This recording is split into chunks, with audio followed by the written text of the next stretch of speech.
Saúde os irmãos e as irmãs com a paz do Senhor, nesse dia que o Senhor fez para louvor, glória e honra do nome dEle. Amém. Estamos estudando, nessas últimas semanas, mandatos da criação.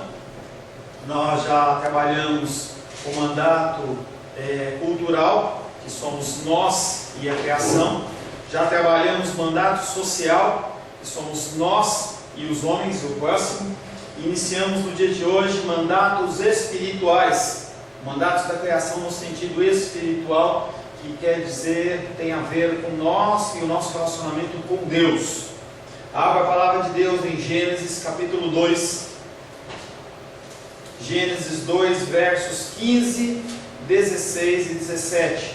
Eu vou ler Gênesis capítulo 2, versos 15, 16 e 17. Gênesis 2, versos 15, 16 e 17. Assim diz a palavra de Deus: E tomou o Senhor Deus o homem e o pôs no jardim do Éden, para o lavrar e guardar. E ordenou o Senhor Deus ao homem, dizendo: De toda árvore do jardim comerás livremente, mas da árvore do conhecimento do bem e do mal dela não comerás, porque no dia em que dela comeres, certamente morrerás. Palavra do Senhor. Senhor, em nome de Jesus, queremos agradecer pela Tua palavra. Queremos pedir agora, Pai querido, o Teu Espírito sobre as nossas vidas. Sobre a minha vida, peço, Pai querido, a capacitação do Teu Espírito, para que nós possamos falar sobre esse mandato espiritual, segundo a Tua vontade, segundo o Teu querer.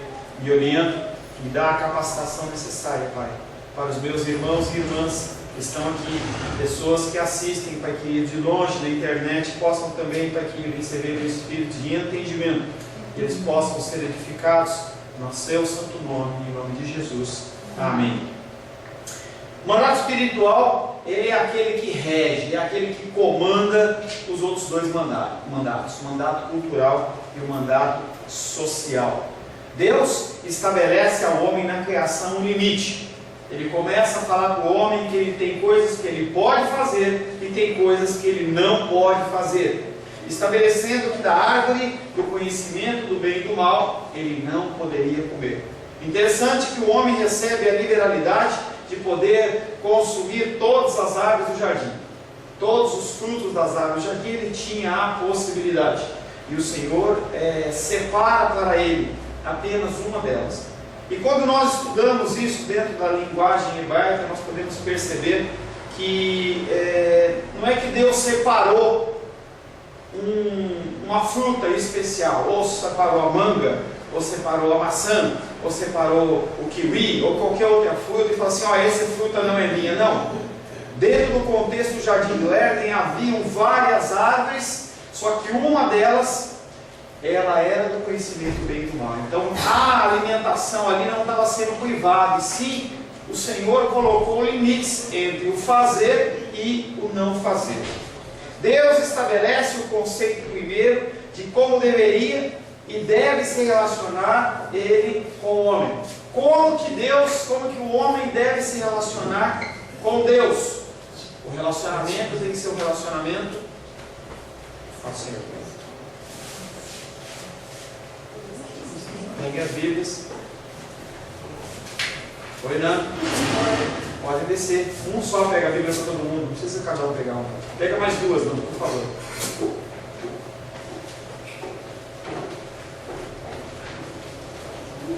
Glória a Deus.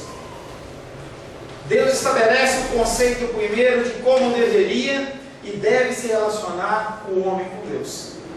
O princípio básico chama-se obediência. O Senhor ele não está preocupado em você fazer sacrifícios. E há uma série de religiões em que infligem ao homem o objetivo de muito mais se sacrificar, em que a pessoa tem que fazer uma série de provas de fé. Nós não estamos aqui para julgar, e sim para falar o que a palavra de Deus diz e que não diz. A palavra não fala que nós temos que nos sacrificar, não fala que a gente tem que se machucar. A gente estava vendo aí o Rosângela de um filme em que a pessoa, acho que ela não estava vendo, estava sozinha, e a pessoa ela tem que se chicotear pelo menos uma vez por ano, com aquele chicote que tira sangue, corta, e quanto mais sangue cair, mais forte é a penitência da pessoa. Deus não pede isso para você. Não pede para você fazer grandes sacrifícios, no sentido, agora eu vou carregar um objeto pesado de um lugar a outro. Ele não vai ficar pedindo para você sair ajoelhado daqui para não sei aonde. Essas coisas não são coisas que são pedidas pelo nosso Deus. Tem outras religiões que isso são procedimentos normais, mas a religião cristã, ela não prima por isso. Ela prima para que nós sejamos obedientes. Nós temos que ler a palavra de Deus, entender a palavra de Deus e obedecer a palavra de Deus. O Senhor está preocupado muito mais em que nós obedeçamos do que sacrifiquemos a Ele. E você vai ver, conforme nós formos lendo os textos, que não é uma coisa que sai do meu coração ou da minha vontade. Não é a doutrina dessa igreja, mas é o que a palavra de Deus diz. E a gente tem que entender que, como cristãos, nós somos submissos a um Senhor e a um Salvador. Se você quer ser cristão, você tem que obedecer às suas leis. Quando nós vivemos num país como o Brasil, há leis que regem a vida dentro do Brasil. Quando você vive num país muçulmano, as mulheres elas têm que se cobrir com a burca. Não adianta você achar se é certo ou que é errado. É a lei daquele país. E você tem que entender que ali assim funciona.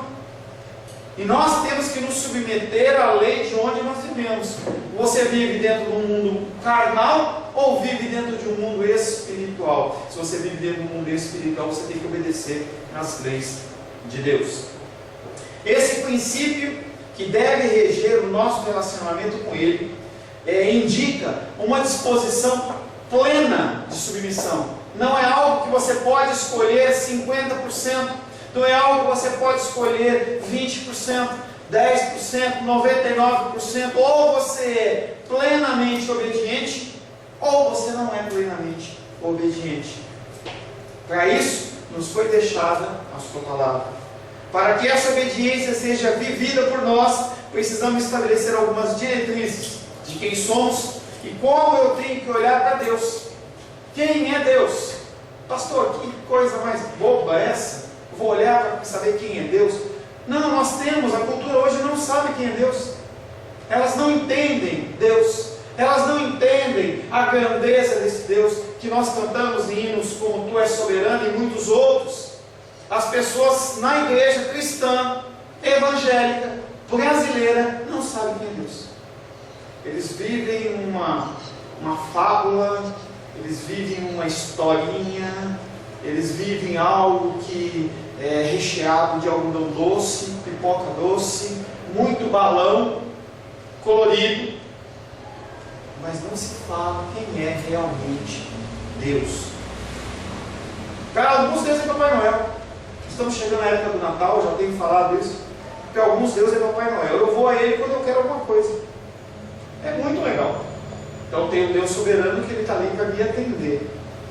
Eu também posso ter um Deus salva-vidas, que é aquele Deus que eu faço o que eu quero na minha vida, entendeu? Eu vou na igreja no tempo, aí eu estou cansado, agora eu vou viver minha vida. Ouvia esses dias de uma jovem, quero a minha vida de volta. Vai. E aí quando a pessoa ela sente que a coisa está realmente pegando, ela volta para Deus. Isso aconteceu muito no início da igreja, porque havia perseguição como nunca houve. As pessoas elas eram mortas. Se você fosse cristão, você era morto. E as pessoas elas eram cristãos, professas. Quando vinha perseguição, elas simplesmente falavam assim: não sou eu, né? Eu não quero esse Cristo, eu não sou, eu não conheço. Palavras como a de Pedro, antes da crucificação. E aí quando passava aquela luta de tribulação, a pessoa voltava à igreja e falava assim: agora eu quero voltar a ser cristão. Alguns acham que o cristianismo é isso. Para essas pessoas, lá nos evangelhos fala que o Senhor vai olhar para ele e falar assim: não te conheço. Mas Senhor, não te conheço.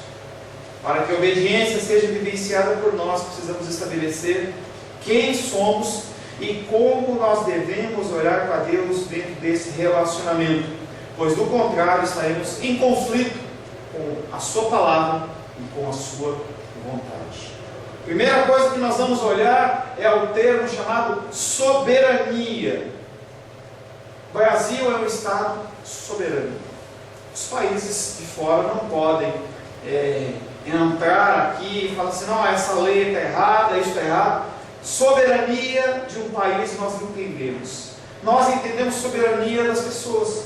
Eu não posso chegar na sua casa, abrir a porta e sair fazendo o que eu quero, pegar o que eu quero. Não, a casa é sua. É um direito seu dentro da Constituição. É um direito civil dentro da sua casa. E Deus também, Ele é soberano em todas as coisas. Não em algumas coisas. Porque o mundo todo é dele. Tudo que é criado é dele. A soberania de Deus, ela não pode ser restringida ao que eu acho ou o que uma sociedade deseja. Deus, Ele é soberano. Caso não compreendamos verdadeiramente essa ideia da soberania de Deus sobre a nossa vida, ações e manifestações serão difíceis de serem aceitas. Se você não entende a soberania de Deus, as coisas que a palavra de Deus vai comandar que você faça, vai ser difícil de você digerir. Você fala, não, essa parte é minha. Da mesma maneira que eu tenho direito sobre a minha casa, eu tenho direito sobre os meus bens, sobre o meu carro, sobre a minha vida. Hoje as mulheres feministas, elas falam, não, eu posso abortar a hora que eu quiser, o ventre é meu e eu faço o que eu quero. Será que é assim? Será que é assim? Meu corpo, minhas regras. Até certo ponto, a pessoa ela acha que ela tem domínio, mas a partir do momento que as coisas saem do controle, se desesperam, e aí buscam consolo nesse Deus que é soberano parcial. Nosso Deus é soberano de forma plena. Muitas pessoas hoje estão dentro da igreja vivendo um evangelho falso. E a maior tristeza que a gente tem a dizer é essa. Não é que falta o evangelho, é que o evangelho que tem é falso. Não é um evangelho que fala de dor, não é um evangelho que fala de sofrimento, não é um evangelho que fala de você dar, não é um evangelho que você tem que abrir mão, mas é um evangelho que eu quero, é meu, é eu. Nós falamos bastante isso em mandato social. Tudo sou eu, é a minha vida, é a minha família, é a minha vontade, é a minha sobrevivência, é o meu bem-estar. No resumindo, sou eu que importa. O evangelho verdadeiro não trata disso. O evangelho verdadeiro trata de um Jesus Cristo, Deus, que desce à terra, se encarna, padece toda sorte de sofrimentos e privações e continua fiel a Deus. As pessoas que estão dentro das igrejas, elas não ouvem isso e elas acham que elas podem viver a vida delas de forma desregrada e à vontade. A resposta para isso é: quantas pessoas estão aqui hoje?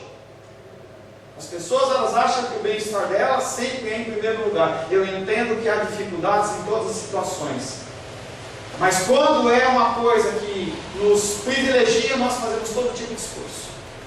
Lembro que na Copa, acho que de 82, não lembro qual era a Copa, do Japão, as pessoas acordavam de madrugada para ver, seja sábado, domingo, feriado, não importa, independente dela ter que trabalhar no outro dia, depois de 1 ou 2 horas, ela acordava de madrugada. Ayrton Senna, quando corria no Japão, o Brasil acordava. E quando se fala das coisas espirituais, as pessoas têm sono, têm que fazer outras coisas. Muitas pessoas hoje estão dentro da igreja vivendo o evangelho falso, justamente pelo fato de não terem definido a questão da soberania de Deus na sua vida. Se eu não consigo enxergar uma vontade plena de Deus sobre a minha vida, eu com certeza terei lutas criadas por mim e não por Deus. Se você não entende o conceito de soberania, do poder de Deus, você vai entrar em conflito. Você vai acordar cedo para ir para o dominical ou você vai ficar dormindo? Trabalhei a semana inteira, tenho direito. Eu vou acordar cedo para ir para uma dominical ou eu vou ficar para receber uma pessoa? Ou eu vou ficar para fazer isso? Ou vou ficar para limpar a casa? Ou vou ficar para fazer... Você acha uma série de coisas. São lutas que são muitas delas válidas e outras que são inválidas, mas são lutas que existem no coração do homem, gerado pelo próprio homem, porque ele não entende a soberania de Deus. Quando você fala em avivamento, e esse tema é um tema que é recorrente dentro dos meios evangélicos, as pessoas não têm ideia do que é avivamento. As pessoas acham que avivamento é todo mundo alegre, pulando, dançando e está tudo certo. Não é isso. Quando você olha os avivamentos do passado, o avivamento do país de Gales, por exemplo, 1800, 1900, As pessoas, elas vinham para a igreja porque elas tinham que satisfazer o desejo de Deus no coração, e elas abriam mão de tudo. Elas abriam mão dos futebol, abriam mão dos bares. Tem músicas que às vezes a gente canta que fala que os bares eles eram vazios, e eram. A Inglaterra não tinha bares abertos. O comércio não ficava aberto, porque a pessoa que tinha o comércio estava na igreja, ou a pessoa que queria comprar estava na igreja. É a palavra de Deus sendo proclamada, e não era conforto não, era a palavra de correção, e as pessoas elas tinham sede por isso, porque elas queriam de espírito se alinhar com a vontade do soberano Deus. E aí você vê os jovens hoje no meio gospel, nós queremos um avivamento, que eu quero dançar, eu quero pular, eu quero ser feliz, e acha que é festa. Não, avivamento é arrependimento, é você olhando para o Deus Santo e você falando assim: como eu sou pecador, e o Senhor ele vai te dando a graça de você sendo corrigido, sendo alinhado à vontade dele, e você se sente pleno nele, satisfeito nele. As igrejas estão lotadas de pessoas que não aceitam isso. Essa mensagem de hoje não é uma mensagem que enche igreja, e eu desculpa, mas eu não estou preocupado com isso. A mensagem do Evangelho é essa. A mensagem é que você tem que abrir mão do seu pelo próximo. Quando Jesus Cristo ele é questionado sobre os mandamentos, ele não fala nada a não ser amar a Deus sobre todas as coisas e o próximo como a ti mesmo. Nós falamos em mandato social. Você olha para o teu irmão e fala assim: ele precisa de ajuda. Não, mas e o meu caso? E a minha viagem? E o meu carro? E o meu conforto? E o meu restaurante? Não, aquele está passando fome. Eu não vou gastar um dinheiro num restaurante se aquela pessoa que está do meu lado, ela está passando fome. As pessoas não pensam nisso. Não pensam nisso. Estava lá na formatura, na cantata de Natal no final agora, na sexta-feira, da escola da minha filha, da Luísa. E aí a professora fala assim: mas é um tempo de festa, um tempo de amor, as pessoas elas ficam amorosas uns com os outros. Fica nada. As pessoas querem o presente. A pessoa está preocupada no que ela vai receber. Quantos presentes ela vai receber?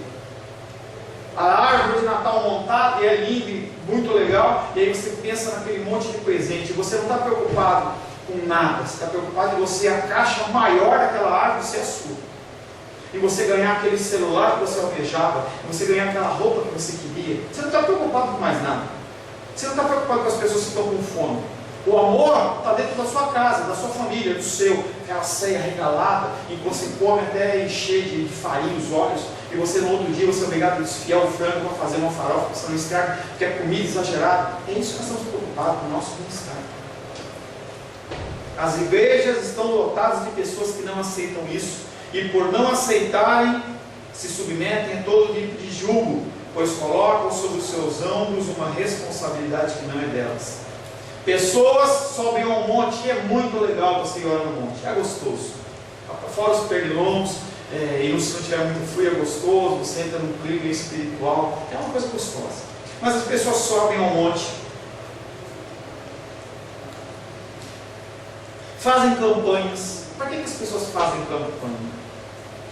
Se você não vê campanhas, nenhuma campanha da pessoa pedindo para a morte do eu dela, para transformação, santificação. Você não vê campanhas dessas. Campanhas que existem é de saúde, campanha da prosperidade, campanha da bênção emocional, as campanhas elas têm esse sentido.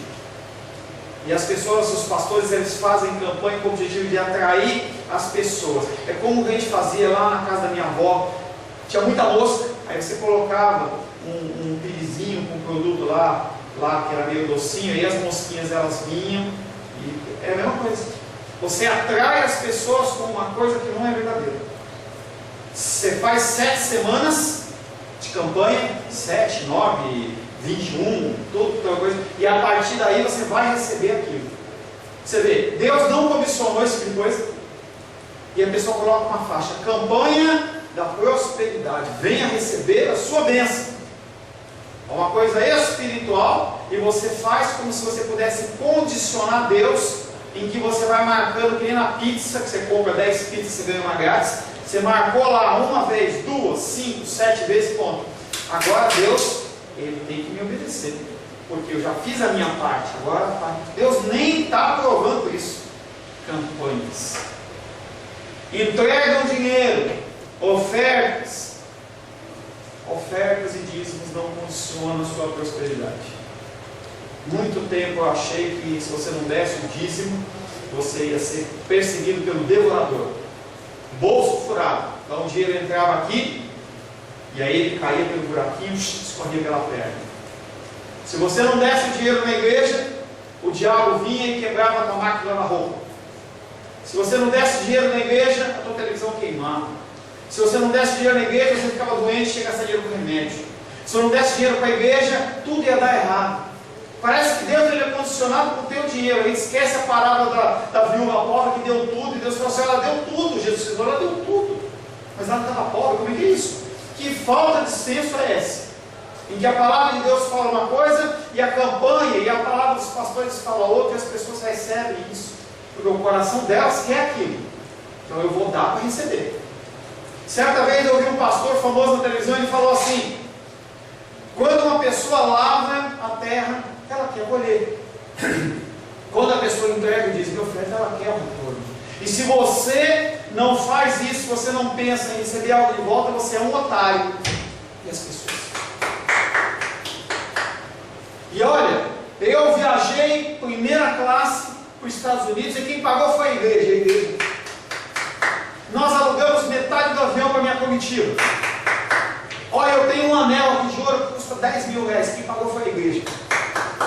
Eu tenho um carro blindado que custa 80 mil reais só a blindagem. Quem pagou foi a igreja. Por que as pessoas aplaudem? Porque elas acham que tem uma condição. Deus ele é soberano até um ponto. Mas Deus ele tem que seguir regras. Se Deus não seguir as regras, ele não é adorado e nós não somos abençoados. Isso é uma mentira. As pessoas determinam coisas para Deus. É como se o nosso filho, e às vezes eu vejo esse contexto lá em que a gente fala, o Luiz olha para a gente e fala assim, não, eu quero é isso, não vamos fazer isso, vamos fazer aquilo outro. E aí a gente olha e fala assim, ai que bonitinho, ou tadinho. Eu falo, não, ela tem 10 anos, ela não manda nada. Não, agora eu não quero fazer natação, eu quero fazer dança. Quem manda sou eu e Rosângela, não é ela. Como é que nós podemos determinar alguma coisa para Deus? Você vê como a pessoa não entende quem é Deus? Como é que alguém pode determinar alguma coisa? A gente não determina por uma autoridade parlamentar alguma coisa. A gente não determina uma coisa por uma autoridade judiciária. A gente não determina nada por uma autoridade executiva. Como é que a gente vai determinar uma coisa para Deus? As pessoas decretam, as pessoas jejuam. Jejum é uma coisa que as pessoas usam como uma arma, como se dobrasse o coração de Deus. Por muito tempo eu acreditei isso também. Bom, eu vou jejuar para ganhar minha assistente. Eu vou jejuar para conquistar isso, conquistar aquilo outro. Eu vou jejuar porque o irmão Sinomar está enfermo, então eu vou jejuar para ele. Por quê? Deus ele tem um procedimento, mas a hora que eu jejuar, Deus vai olhar para só tem uma parede aqui que impede dessa doença chegar. Gente, não existe isso. Jejum bíblico é consagração com Deus, mortificação da carne. Você se aproxima de Deus dizendo não à sua vontade. Comer é bom. Comer é bom. Quando você fala não da sua carne, você está falando sim para Deus. Deus, você que rege. Não existe jejum de Coca-Cola, não existe jejum de televisão, jejum disso, jejum é bíblico, é de comida. Ah, mas eu quero fazer um jejum disso. Faça, mas não está na Bíblia. É isso que nós estamos falando. Eu não estou preocupado se você faz uma coisa ou outra, e sim para falar para você que o que a Bíblia diz. Se você quer andar segundo os padrões dela ou não, é com você.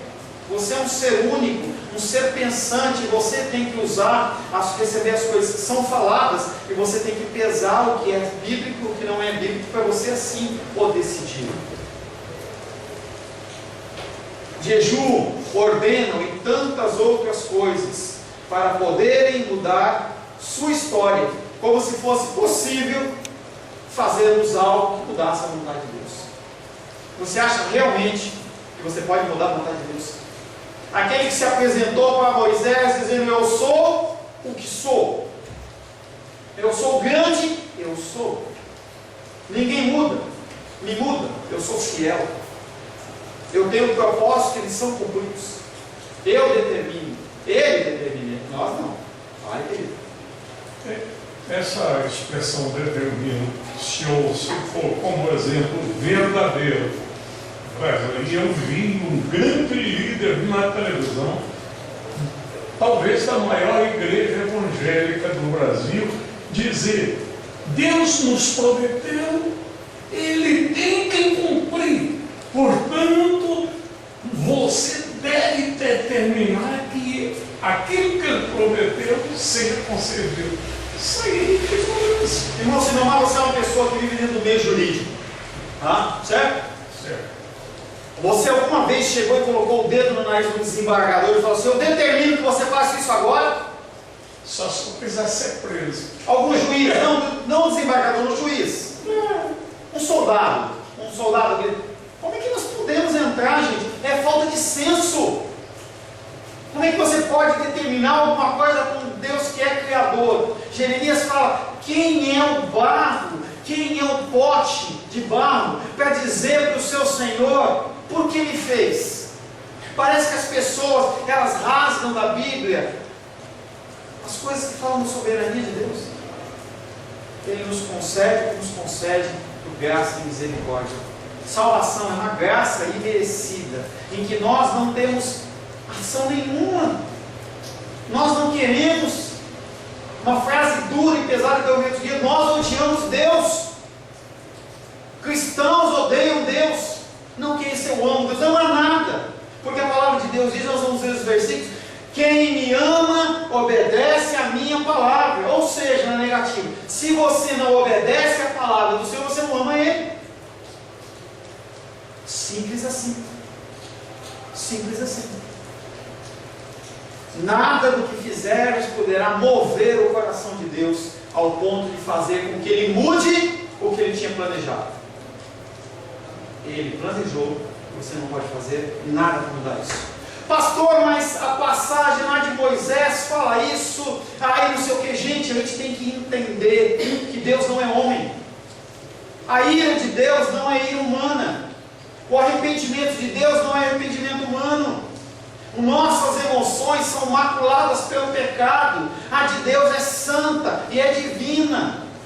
Quando Ele fala eu me arrependi, não é que Ele mudou de ideia. Você tem que entender o que quer dizer arrependi. Não é arrependi da língua portuguesa em que você vai lá no dicionário Aurélio. O arrependimento dele é uma comoção, em que ele sabe que a coisa vai acontecer, mas que ele se entristece, porque ele está vendo a pessoa caminhando por as pedras. Esse é o arrependimento de Deus. Não é o arrependimento que ele fala assim: eu não quero fazer isso mais. O esquecimento de culpa. Isso não é de culpa, não é arrependimento. Eu fiz algo errado e agora eu vou fazer. Muitas denominações entendem que Jesus Cristo era o plano B de Deus. Deus, Ele fez tudo que era bom, e como o homem fez algo que ele não esperava, Ele acionou o plano B, apertou o botãozinho, Jesus desceu correndo para resolver. Não foi assim. Não é assim que a palavra de Deus ensina. Ela ensina que está tudo planejado antes da fundação do mundo. O que aconteceu, aconteceu porque tinha que acontecer. Na minha vida e na sua vida.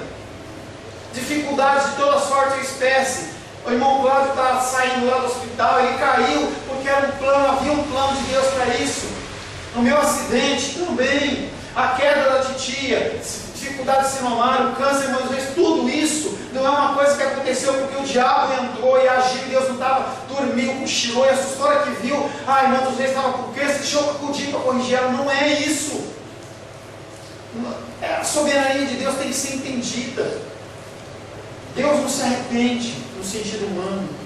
Tem uma passagem lá de Lucas que às vezes as pessoas me perguntam, e Deus se lembrou de Noé e a sua família. Não é que Ele se lembrou no sentido de que Ele tinha esquecido. O anjo Gabriel foi lá e cutucou ele e falou assim: Deus, não, mas você está dando risada, irmão, mas é assim que parece. O anjo foi lá e falou assim: Deus, o povo lá, é mesmo, eu esqueci a panela no fogo, esqueci de desligar o micro-ondas. Não é assim, gente. Que Deus é esse que você acredita? Que Deus é esse que nós acreditamos? É o Deus que esquece da gente? Que Deus é esse? As pessoas, elas leem da mesma maneira que leem o Correio Brasiliense, leem destacadas, sem buscar um entendimento. A pessoa para num versículo, Deus se esqueceu ou se lembrou. Você tem que parar e falar, eu tenho que entender isso. É importante eu entender o que a palavra de Deus está falando para eu continuar em frente. Senão você não consegue resolver. Senão uma série de perguntas e confusões vão sendo geradas no teu coração. E aí um maluco desse aparece na televisão e fala, eu determino e você tem que obrigar Deus, e os caras acreditam. Uma massa, concordo, já vi o que você falou, é uma das maiores, se não for a maior igreja evangélica. Milhões de pessoas debaixo de um jugo, em que elas acham que se elas não cumprirem coisas, elas estão perdidas. Eu não tenho como não citar de novo o exemplo que a gente falou, eu cito em sala de aula, em que a pessoa trouxe uma rosa com a presença de Deus. Olha, eu trouxe essa rosa que representa a presença de Deus. Mas e o que vai acontecer depois que essa rosa despetar lá? E ficar só um palinho? Quer dizer que a presença de Deus foi embora? Misticismo. O povo brasileiro é místico. Nós continuamos buscando bezerros de ouro. Mesma coisa do povo de Israel. Água benta, pastor subindo, galão de água. Gente, a gente vai falar sobre essas coisas. A gente vai ficar semanas e semanas e semanas falando sobre isso. Porque cada vez as pessoas inventam uma coisa nova. E nós não estamos aqui para falar do errado, nós estamos para tentar falar do certo. Casa da Moeda, quando você vai lá, eles não procuram notas erradas, eles procuram notas corretas. As notas que estão dentro daquele padrão de tamanho, papel específico, marca d'água, tamanho, numeração. Se não tem aqueles itens, ela é uma nota falsa. Se você ficar procurando erro, você não para de achar. Porque o ser humano, ele é criativo. Junto com o misticismo, não vai embora. Nós não podemos mover o coração de Deus para não fazer alguma coisa que seja planejada. As suas lágrimas não movem o coração de Deus. Nós, como seres humanos, quando nossos entes queridos, eles choram, a gente se comove. Deus, ele não se comove, ele se move através da palavra dele. Ainda bem. Ainda bem. Ele faz aquilo que lhe apraz. Não poderemos nunca separar as obras providenciais de Deus da sua soberania. O que ele faz porque ele é soberano. Deus age livre e determinantemente na vida dos seres humanos para o cumprimento dos seus propósitos. Você é um instrumento de Deus para que se cumpra o propósito dele. Quer você queira, quer você não queira. Seja para a glorificação do nome dele, seja para a glorificação do nome dele. Porque o que ocorre é sempre para a glória dele. Tudo o que acontece é para a glória do nome do Senhor. Pastor, mas agora, essa semana atrás, 15 dias atrás, teve lá uma série de assassinatos na França, ocorreu para a glória. Mas como que é isso? A sua mente natural não vai entender da mesma maneira que a minha mente não entende. Mas quando nós estivermos na glória com o Senhor, e a nossa mente deixar de ser uma mente natural para ser uma mente de Deus, a gente vai entender que tudo tem um propósito. Mesmo que você não entenda, mesmo que eu não entenda. As dificuldades que acontecem na nossa vida cumprem o propósito de Deus, mesmo que você não entenda. É difícil? É difícil.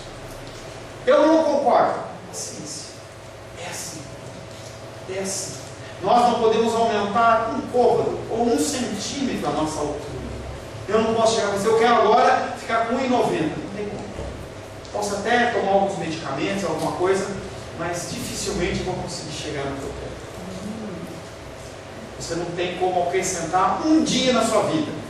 Se o dia da sua vida findar hoje, 10h15, agora é 10h14, você vai ter o seu piripaque aí. Nós vamos ligar para 193, vamos ligar para 190, para 191, para quem quer que seja. Vamos fazer respiração boca a boca, massagem cardíaca, vamos correr para o hospital e nós não vamos poder fazer nada, não podemos fazer nada. Você não pode aumentar 1 minuto na sua vida. Mas e as pessoas que são ressuscitadas? Propósito de Deus. Quando você começa a entender isso, começa a aceitar isso, as coisas na sua vida vão sendo mais tranquilas.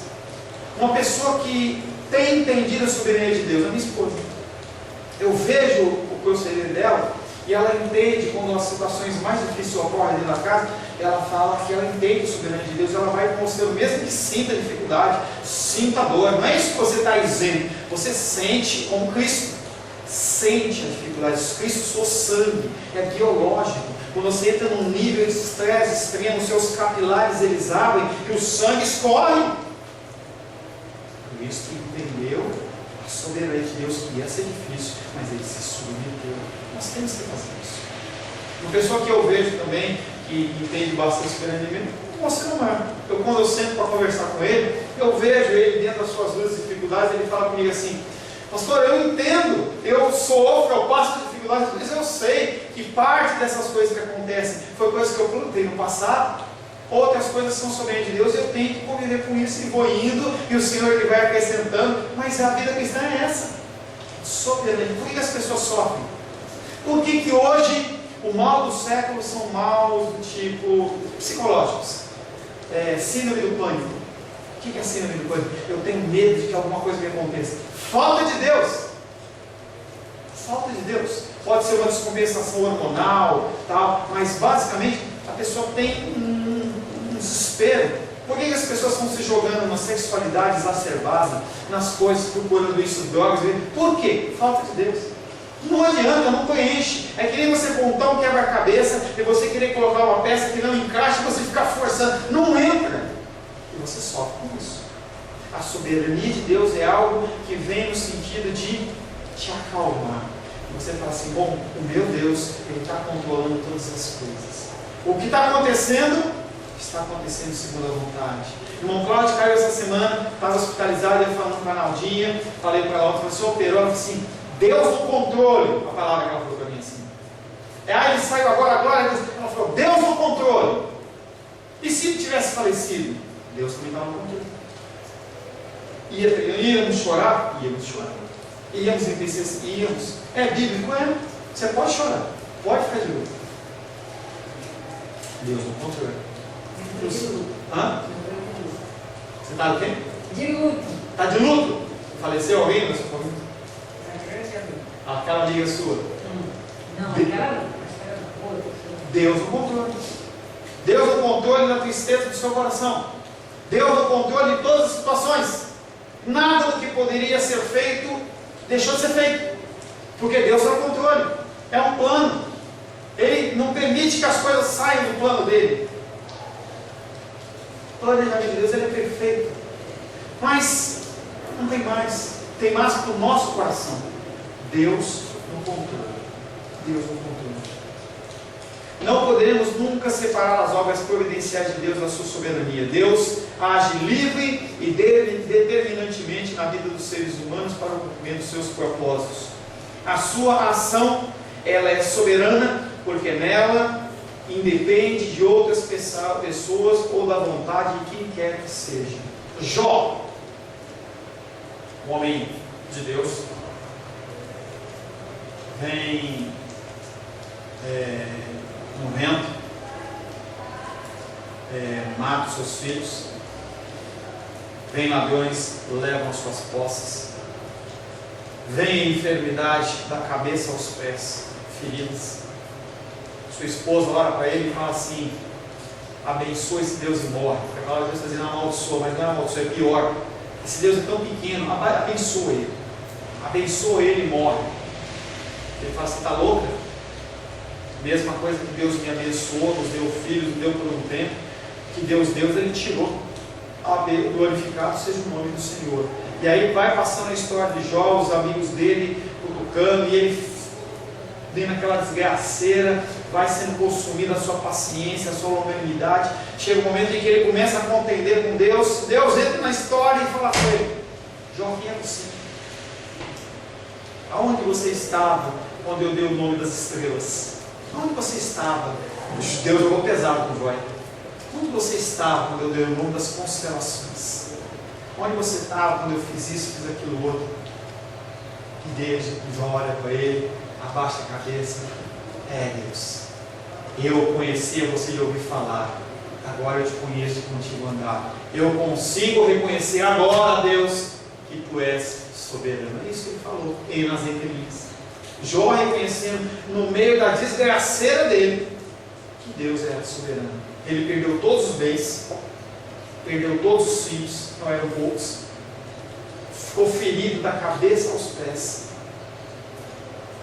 E ele entendeu que Deus era soberano naquela situação.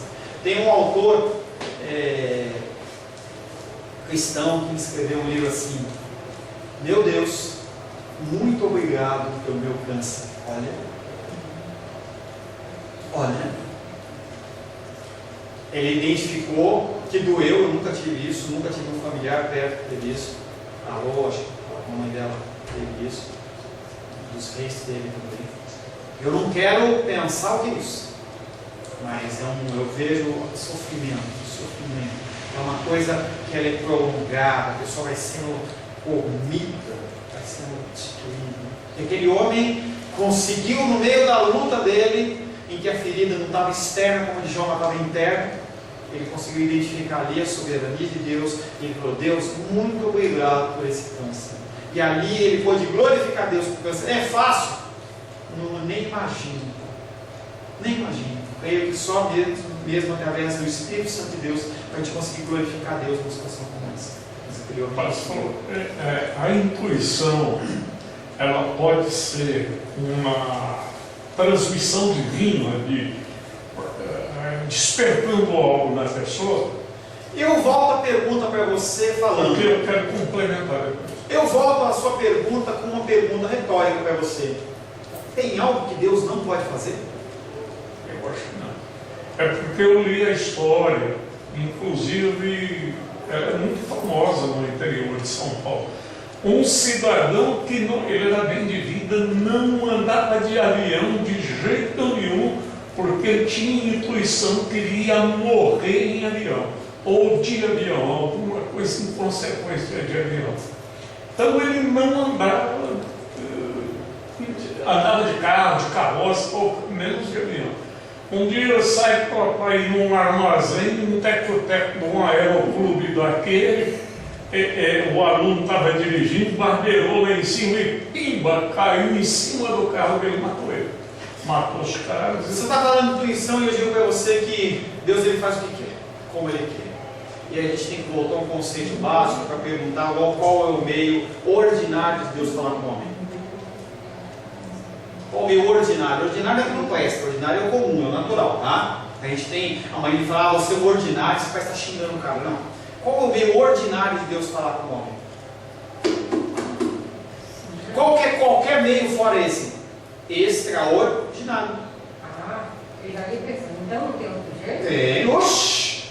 É porque eu acho que Deus já falou muito comigo no meu ser. Como que Deus falou? Como é que Deus falou com Maria? Para falar lá do Jesus que era nascer. Através do humano. Como é que Deus falou com Moisés, com José, marido de Maria? Sonho. Gente, ele faz o que ele quer, mas são meios extraordinários, não são comuns. O meio comum é esse. Como que está na igreja hoje? O meio extraordinário de Deus falar. Qual que é o meio ordinário? Eu estou dizendo, eu decreto, eu acho, eu penso, eu tive uma visão, eu tive um pensamento, eu tive um sonho, eu tive uma intuição, eu tive uma dor de barriga, uma coceira, um frio na barriga, todos os jeitos menos a palavra de Deus. Aí está errado. O meio ordinário, comum. Como Deus se manifesta, escolheu se manifestar. Como ele também poderia escolher se manifestar apenas através de sonho? Podia. Mas ele escolheu através da palavra. Esse é o meio ordinário. É por isso que as igrejas estão fracas, não há palavra. Já vi pastor, eu vi, não estou falando que me contaram. O cara chegou e falou assim: hoje não é dia de palavra, hoje é dia de revelação. Jogou a Bíblia longe. E o povo, olha que doideira. As pessoas não querem a palavra de Deus, elas querem a revelação. É mais simples. Eu vou chegar para você e falar assim: eu tenho uma revelação para você. Não, isso é ser materialista. Eu tenho uma revelação para você. Você não precisa ler. Tem um pastor lá em São Paulo que ele fala assim: amanhã, aquelas músicas de fundo, amanhã é dia do jejum. Amanhã é dia do jejum. Você venha nos cultos de terça, quarta, quinta, não, de 8, 9, 10, 11, meio-dia. Vem! Só que você não vai ter que jejuar, eu vou jejuar por você. Ai, que coisa linda! Que coisa gostosa, né? Você vai lá e Deus leva a sua ofertinha e está tudo certo. As pessoas, elas querem facilidade. Elas querem ir lá no McDonald's, não querem esperar o hambúrguer ser feito. Elas querem que o hambúrguer já esteja lá na gôndola. Eu não gosto daquilo, né? Já comi muito quando era mais novo. Hoje eu não aguento comer aquilo. Né? Então a pessoa quer sentar no restaurante, que a comida é feita na hora, mas quer que seja chegada na hora. É o micro-ondas, é tudo rápido, internet, WhatsApp, e eu quero também de Deus rápido. Que, pastor? Você fala assim, medita aí no texto. Meditar? Pra quê? Fala logo o que está aí, pastor, fala o recado de Deus. Tira uma palavra, ó. Eu vou lá. Não, você não tem que ler, você já vai com o dedo, é só aquele versículo. Deus pode usar isso? Claro que pode, ele faz o que ele quer. É comum? É ordinário? É a piada, pastor. O cara só ia assim, botava o dedo. Aí Judas foi e focou. Ele não, essa palavra não. Está amarrado. Está amarrado. Aí abriu lá e depois abriu não. Vai tu e faz o mesmo. Não, pelo amor de Deus, isso não. Gente, a gente está rindo disso, mas tem pessoas que fazem isso e seguem. Como é o caso de um pastor que apareceu uns 2 meses atrás, em que ele teve relação sexual com a esposa de um membro da igreja, porque dentro de um texto de Osés estava escrito assim, e não sei o que, a mulher adúltera. E ele leu assim, vai lá e adultera.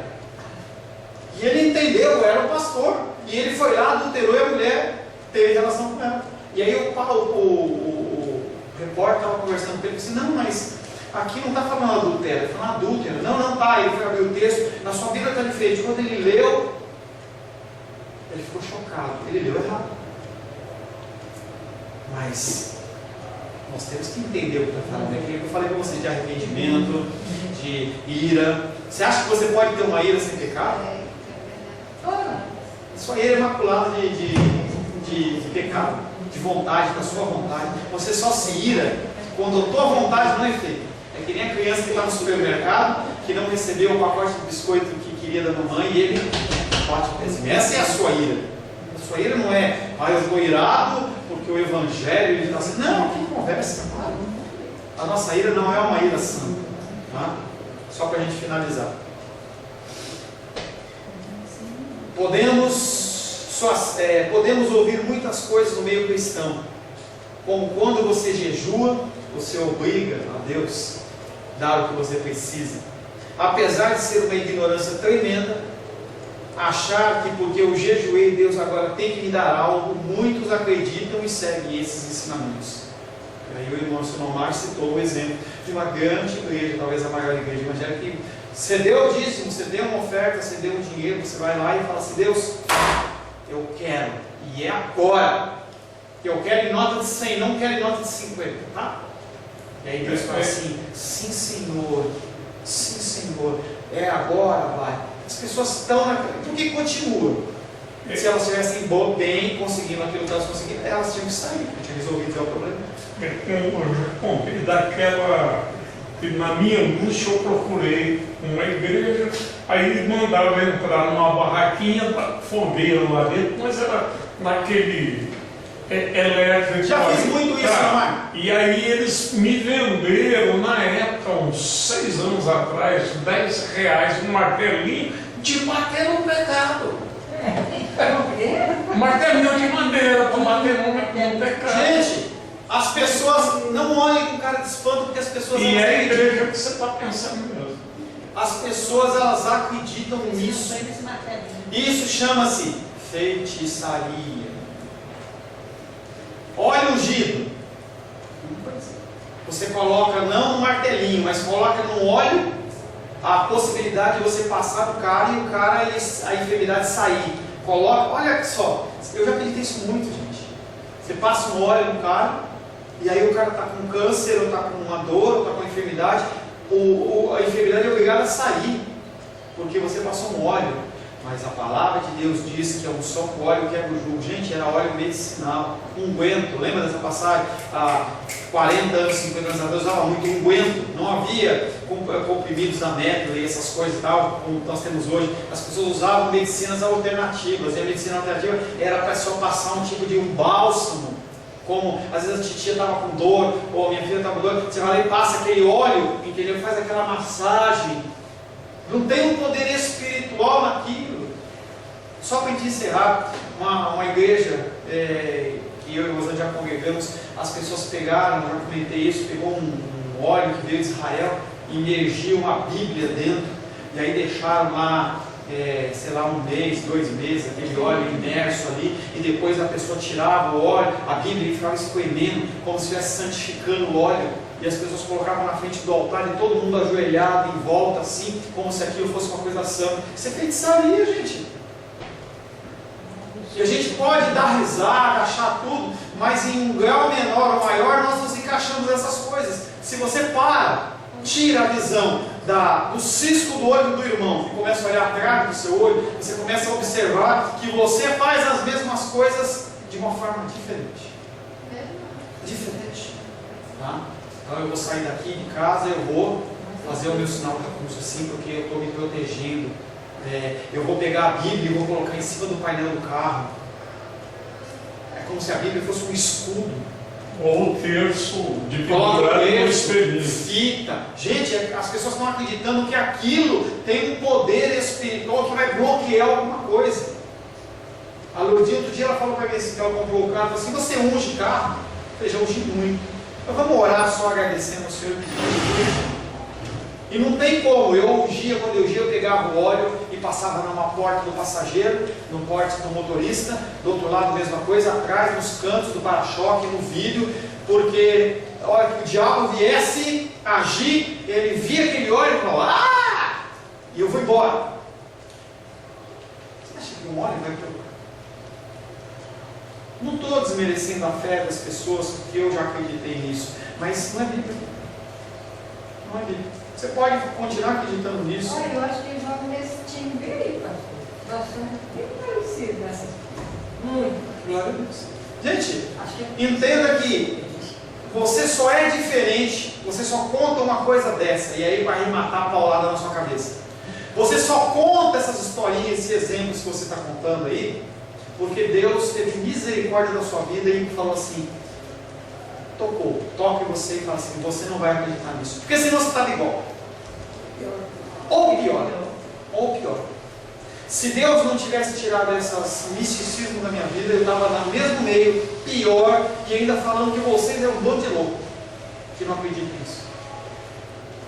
Nós contamos com a providência misericordiosa. Então, quando você olhar uma pessoa, e eu estou falando com pessoas dentro do ambiente que eu conheço, mas se eu tiver com uma pessoa que acredita nisso, eu não vou ficar escarnecendo da pessoa, não vou tripudiar, mas sim vou ensinar para a pessoa, se ela me perguntar, você tem que permitir que primeiro Deus toque no coração dessa pessoa para que ela possa ser aberta àquele ensinamento, senão você vai gerar só constrangimento.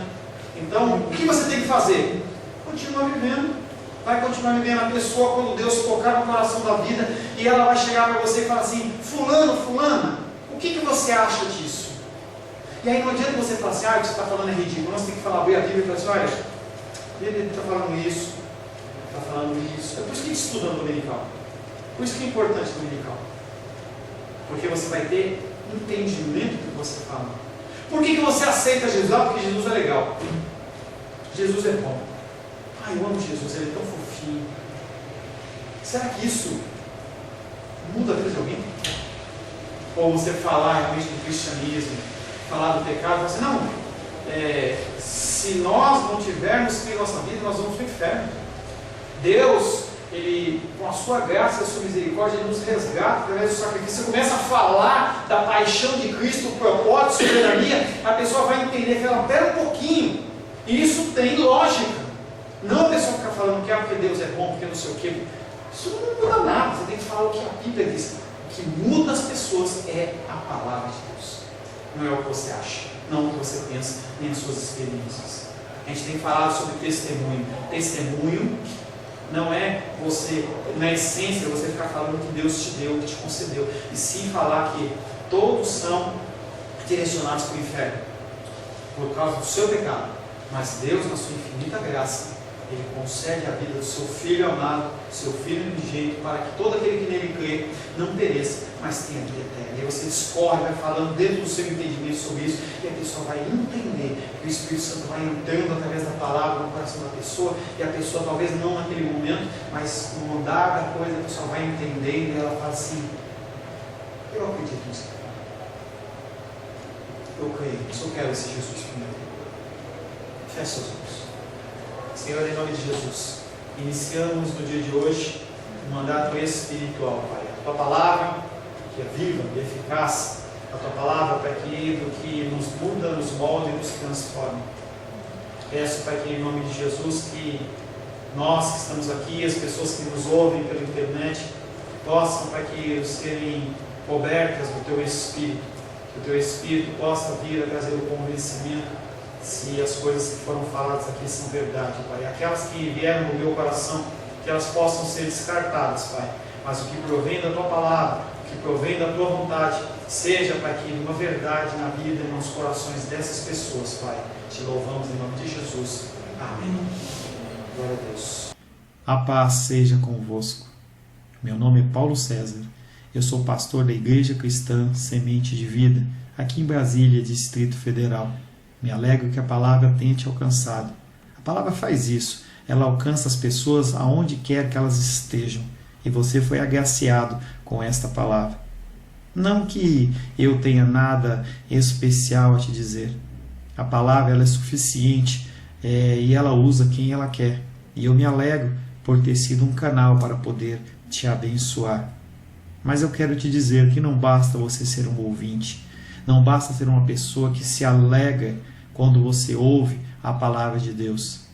A vida, ela é feita de decisões.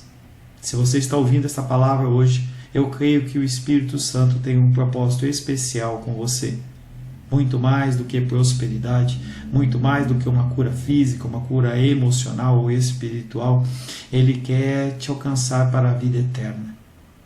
Nós investimos nosso tempo, nós investimos as nossas forças em coisas terrenas, mas o Senhor ele tem muito mais a oferecer. Ele tem sim para você a cura, Ele tem sim para você a prosperidade, mas Ele tem muito mais que isso. Submeta-se a um Deus que Ele é capaz de mudar e transformar a sua vida por completo. Creio que o Espírito Santo ele é capaz de tocar o teu coração. Quero pedir que você curve a sua cabeça. Senhor, em nome de Jesus, coloco na Tua presença essa vida que ouve esta ministração, que ouve esta palavra. Pai, eu não tenho capacitação nenhuma, mas o Teu Espírito ele é capaz sim de tocar nesta vida, gerar nela mudança, transformação, arrependimento, e que ela possa simplesmente bater no peito, convencendo-se que é pecadora e que precisa de um Deus salvador. Não há um caminho a Ti, meu Deus, que não seja através de Cristo. E eu lhe peço, Pai querido, que você alcance essa vida e ele possa sim tomar uma decisão pessoal pelo Senhor, em nome de Jesus. Amém. Amém, meu querido. Amém, minha querida. Fico contente que você esteja ouvindo essa ministração até o fim e peço que você não se limite a ouvir os cultos pela internet. Você procure perto da sua casa uma igreja, um lugar que proclame a palavra do Senhor. Eu oro para que o Espírito Santo te direcione nessa busca, porque muita coisa tem sido oferecida que não é o Evangelho. Eu abençoo a sua vida em nome de Jesus. Amém.